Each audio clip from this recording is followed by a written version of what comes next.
За энэ төрөг төрийн үед бол 630-аас 683 дугаар оны хооронд бол Жэли Каган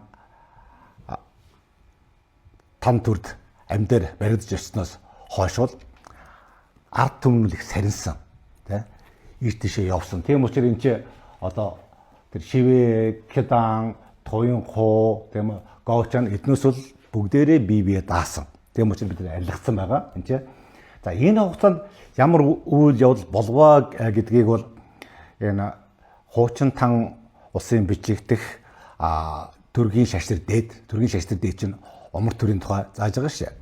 Мөн энэ чинь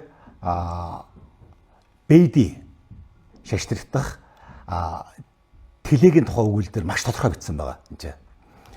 За би та бүхэндээ бол гол болсон үйл явдлуудыг хэлье. Тэгэхүү. За уугарын Пусаа хаан хүчрэг болсон. За энийг уншаараа энэ ч тий. За өшөөнийг маш сонирхолтой зүйл юу гэхээр бол энэ там төрийн Тайзун хаан сая мал аж ахуйтныг өөрийнхөө нутглууд оруулж ирээд тэгээд тариаланч нэхмэлчин болох ийм бодлого явуулсан. Маш их хүмүүс иш оцсон. Энэ тухай баримт байгаа. Мөн энэ тухай баримтыг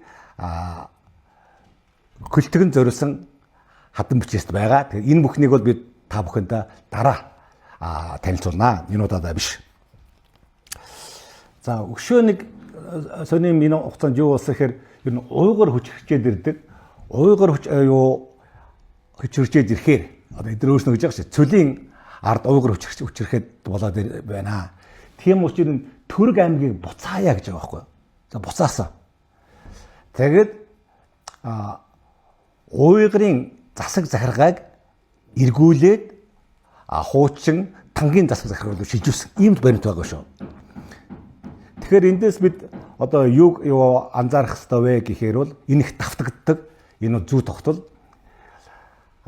Манай энэ Итүгэн нутаг, Орхон туул, Сэлэн хануу энэ нутаг аливаа нэг их гүрний харьяалалд ороод ирэхээр тий хүн амын дийлэх тий энэ тэлээ энэ уйгрыг дэмждэггүй.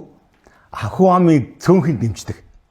Энэ удаад даваад төргийг дэмжиж байгаа байхгүй юу тий ийм бодлого явж байгаа юм чинь тий.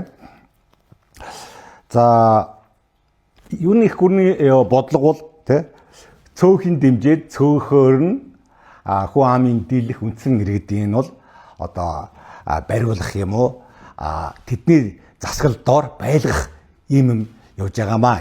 Энэ тухай биднээс та бүхэндээ ууц ярина. За дараагийнхаа самбар руу орё.